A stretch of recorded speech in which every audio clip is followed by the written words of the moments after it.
Hmm.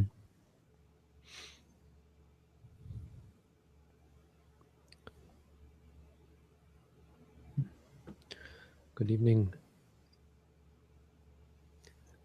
Broadcasting live from on October 5th, 2015. So, last night we did a Dhammapada video. The intention is to do another one today. Last night the audio was really messed up. It was terrible, terrible static. So one of the connections, somehow this very expensive microphone set has really kind of crappy connections. So it was actually like the socket. I don't know. Anyway, more or less unusable. So had to use the online audio, which is not very good quality either. So trying something new today, and that's to use this big mic for the audio. We got the camera plugged into the what do you call mixer board thing. And I'm going to do a Dhammapada video, okay? Test, test. I think it's too loud. Test, test, test, test, test. Okay. You never want it too loud when you record, because you can always increase the volume later. But if you, anyway, you don't want to hear that. Ready? Good evening. Welcome back to our study of the Dhammapada. Today we continue on with verse number 78, which reads as follows. Nabhajye papake mite nabhajye purisadame bhajeta kalyane mite bhajeta purisutame. Which means one should not associate with an evil friend. One should not associate with a low person. One should associate with a kalyana mita, a beautiful friend. One should associate with a purisutama. Uttama is highest, with the highest person.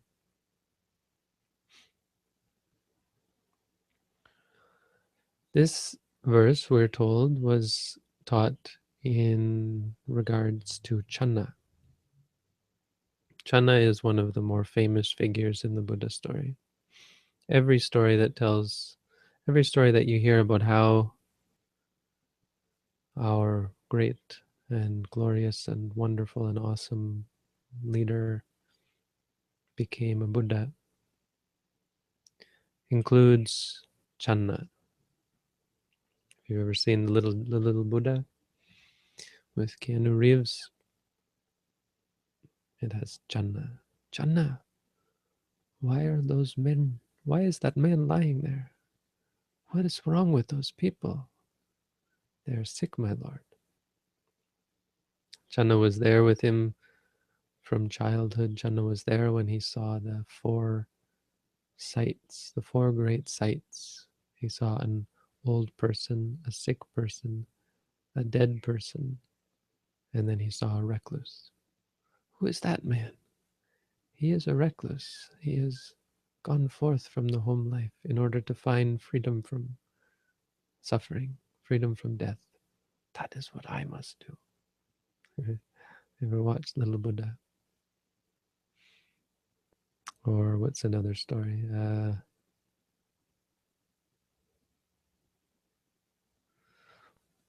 Well, they've all got this story, and then Channa went with him when he left. But then he told Channa to turn back, and Channa turned back and brought his. He said to Channa, "You must take Kantaka, his horse, and my jewels." So all of his royal jewels and earrings and whatever whatever he was wearing, probably not a crown, but whatever jewels he was wearing, bring these back, my royal accoutrements, because they have to go back to my family. Don't want them to get lost. And so Channa went a little way. I hope I'm not mixing this up with somebody else's story. Yeah, no. Channa went back, but Kantaka died of a broken heart. His horse who had been born with him, the horse was born on the same day as the Bodhisattva. I think Channa was as well, actually. There are 5 things. This is part of one of the exams we have to take in the first Dhamma exams. There are like 5 things that were born on the same day as the Buddha, the Bodhisattva. The tree, the Bodhi tree, was planted on the same day as the Bodhisattva was born. I think Yasodhara, his wife to be, maybe Ananda, and Kantaka, the horse, and I don't know, maybe Channa.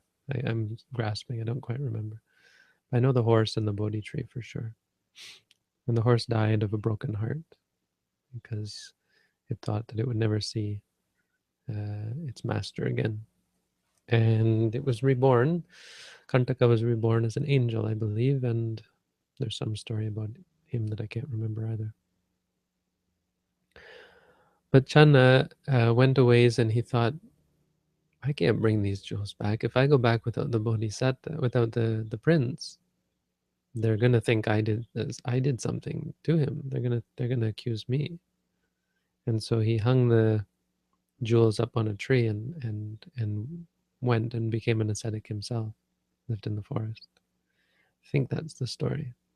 It's easy to get these mixed up. I don't pay too much attention, but I think that's Channa's story. How he came to become a monk, I can't remember that. Eventually he came around to become a bhikkhu, so he ordained under the Buddha. And I imagine by that time, Sariputta and Moggallana were already the 2 chief disciples. And Channa, as close, again, we have one of these stories of being close to perfection and having no part in it. So he was so close to the Buddha, the perfect and perfectly enlightened Buddha. And what did he do?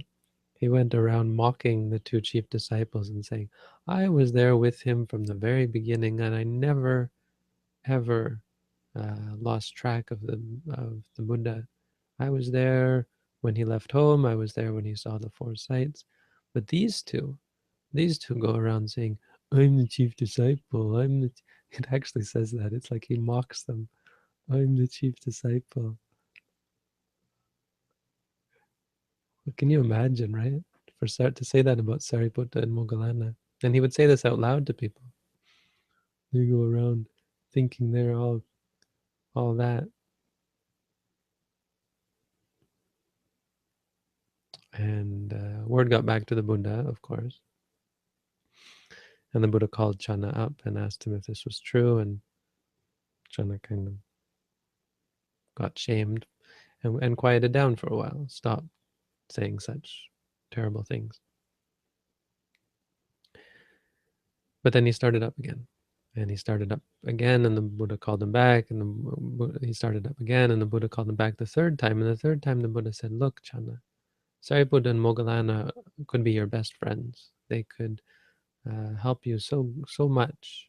They could do such great things for you if you'd be their friends, because they are among the highest of beings.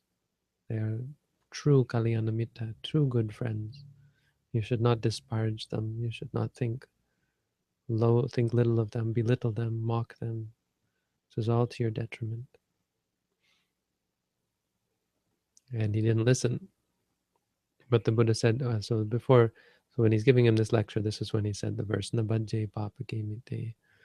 Don't associate with those bad friends of yours. Don't associate with low people. Associate with good friends like Sariputta. Associate with the highest people like Moggallana and Sariputta.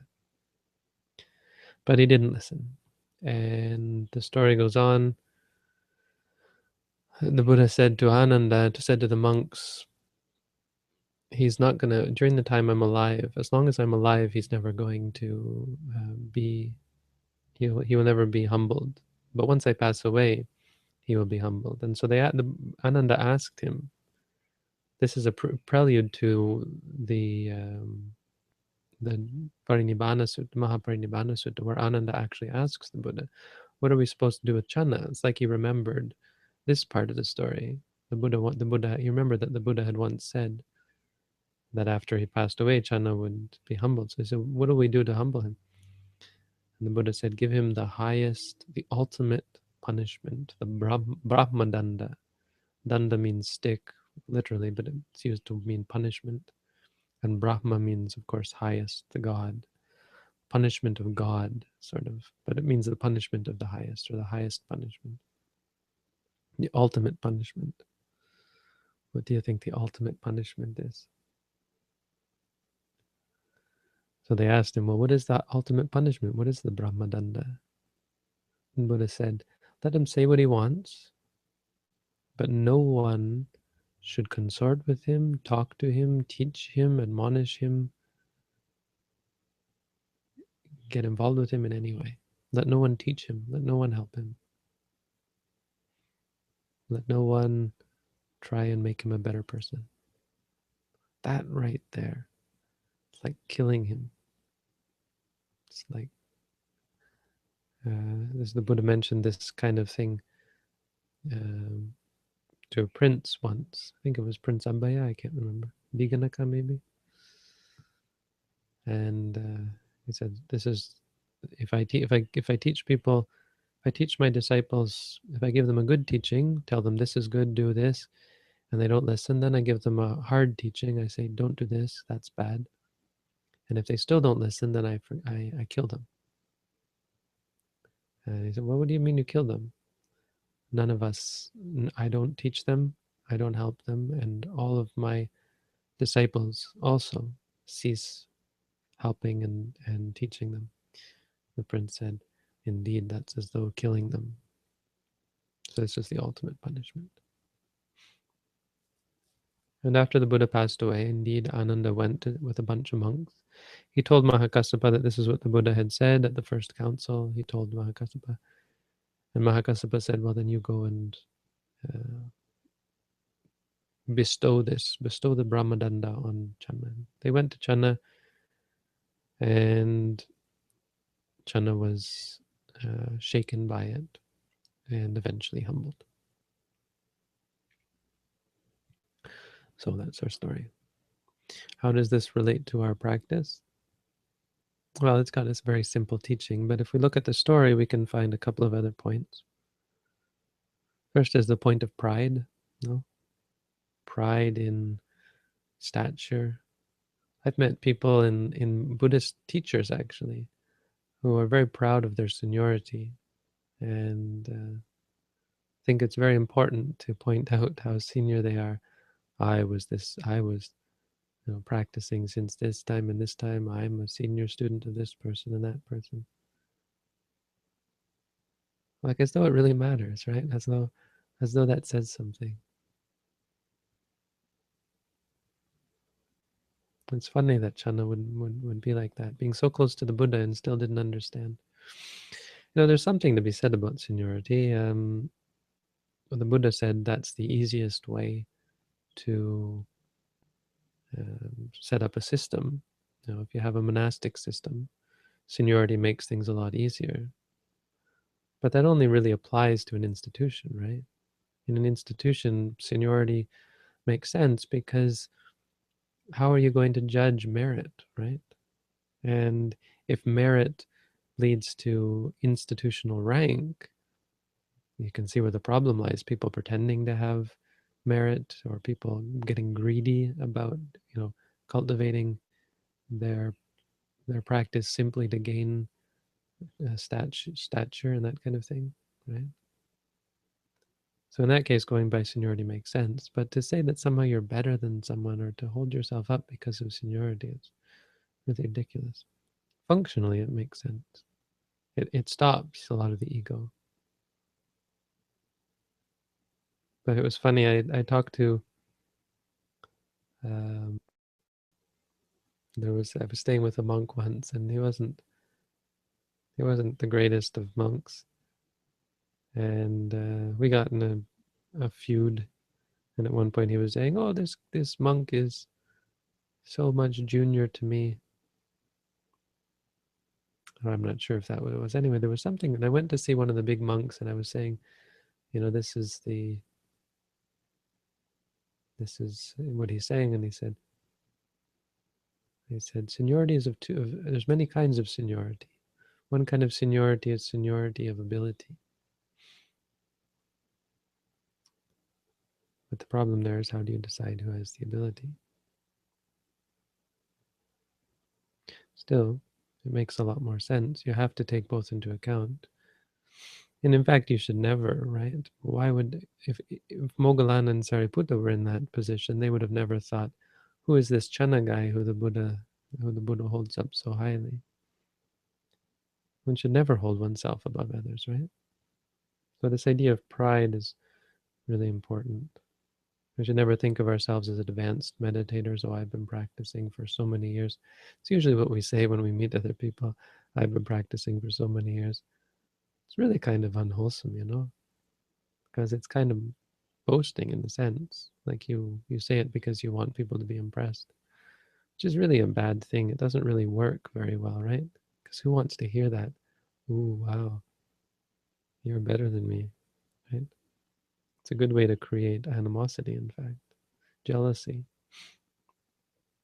That's a good test for us, on the other hand, to be humble,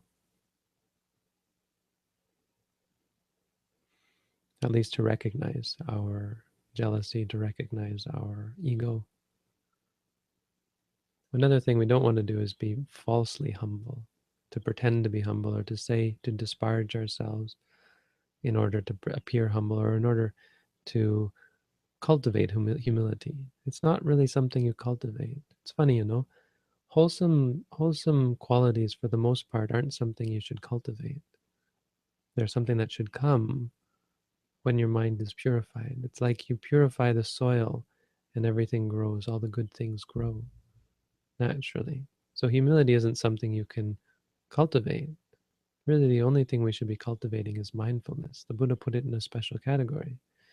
It's the only one that's always useful. It's the only one that you should always be focused on. Because through the practice of mindfulness, you'll see your ego, you'll see your jealousy, you'll see these qualities. If Channa had just been mindful, he would have seen that this wasn't helping him, it wasn't making him happier. But that's really the only way to do it.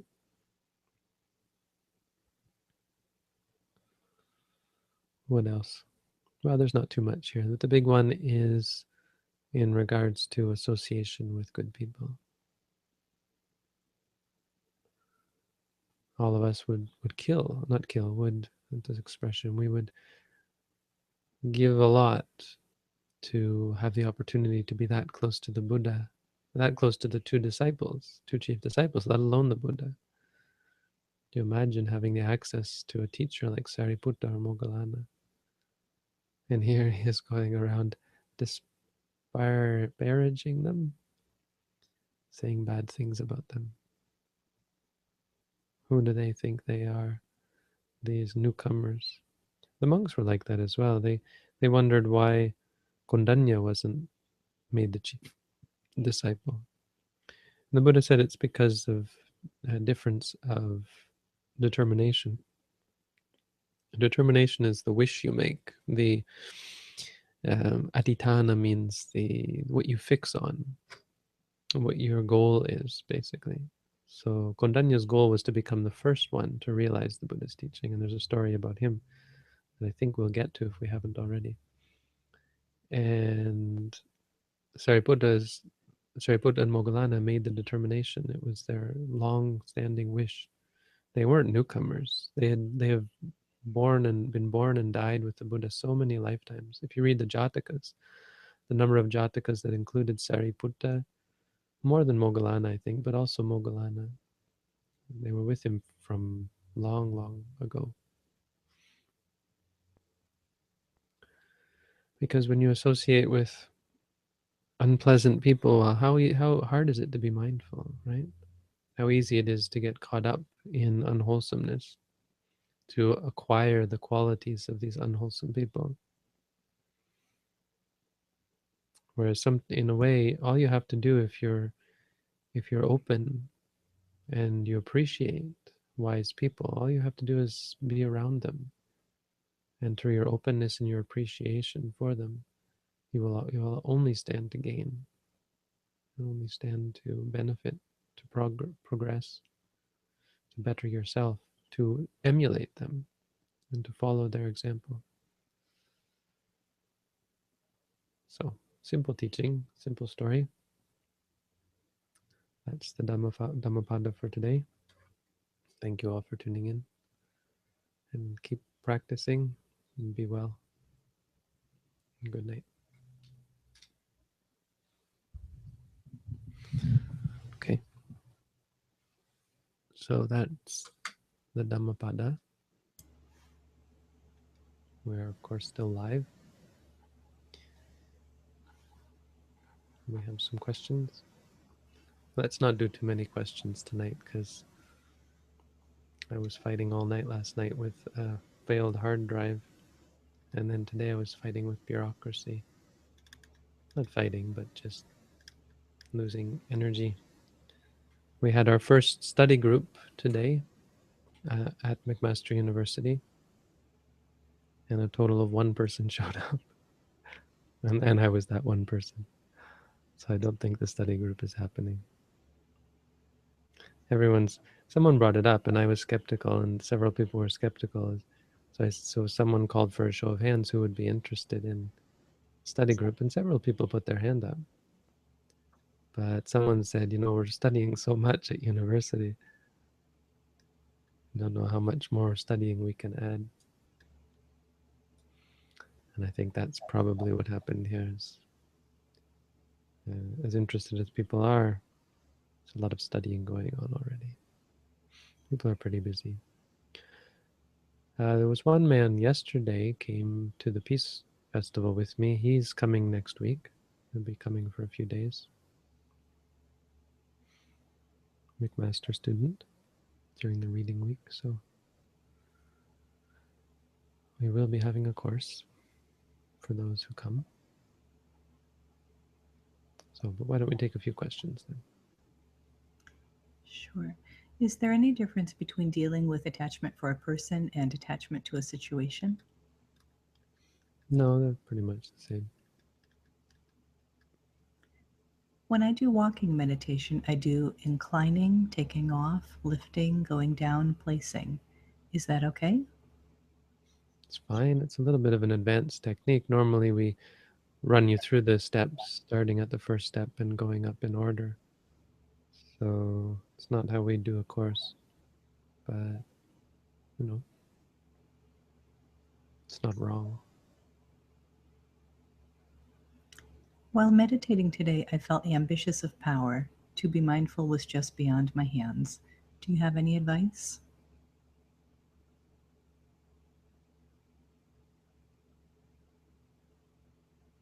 I don't understand the question.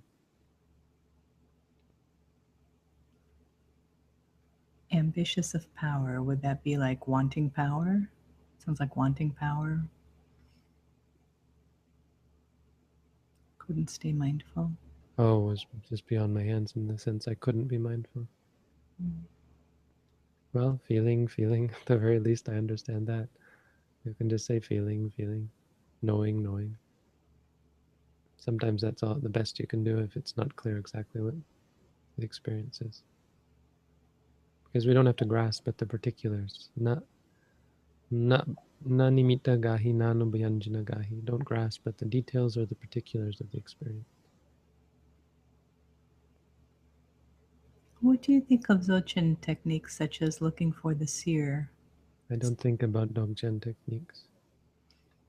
What is the best meditation for concentration? Can you briefly touch on it? Thank you, Bante. I don't teach meditations like that. As I am meditating and have quieted my monkey mind, do I try to look into my attachments or allow those thoughts to come naturally? allow them to come naturally. Try and, if you haven't read my booklet, I'd recommend reading my booklet on how to meditate. It gives you a way of uh, approaching experiences.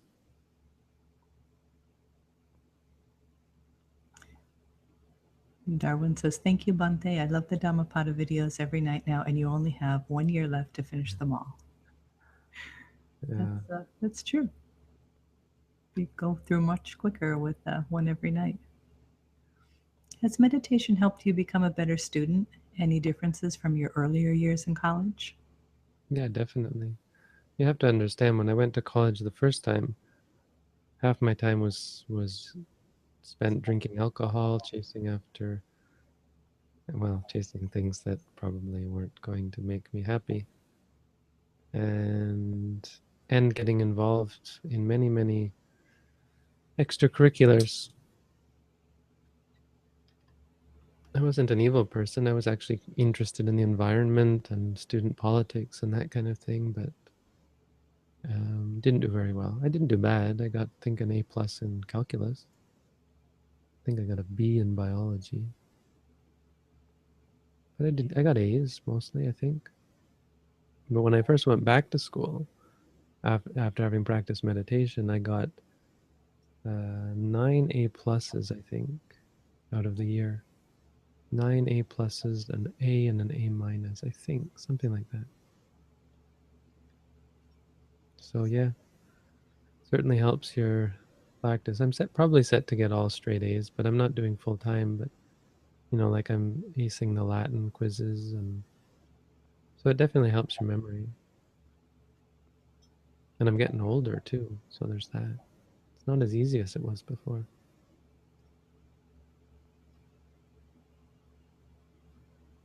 When noting, how important is it to be specific? I note thinking to refer to all kinds of mental activities such as fantasizing and remembering past events, etc. Is specificity important? No, no, that's fine. I mean, Mahasi Sayadaw does, in certain cases, talk about specificity, specifying. So you can, based on his advice, but we don't generally. I think in his book he even talked about if you're imagining visiting or arguing, say arguing. That's Yeah, real simple. it's a bit of an anomaly there. I'm not so sure, but who am I to argue? So, All caught up on questions. right, enough then. Good night. Thank you all for showing up. Lots of viewers on YouTube, 44 viewers. That's great. Thank you all for tuning in. Have a good night. Thank you, Robin, for helping. Thank you, Bante. Good night. Good night.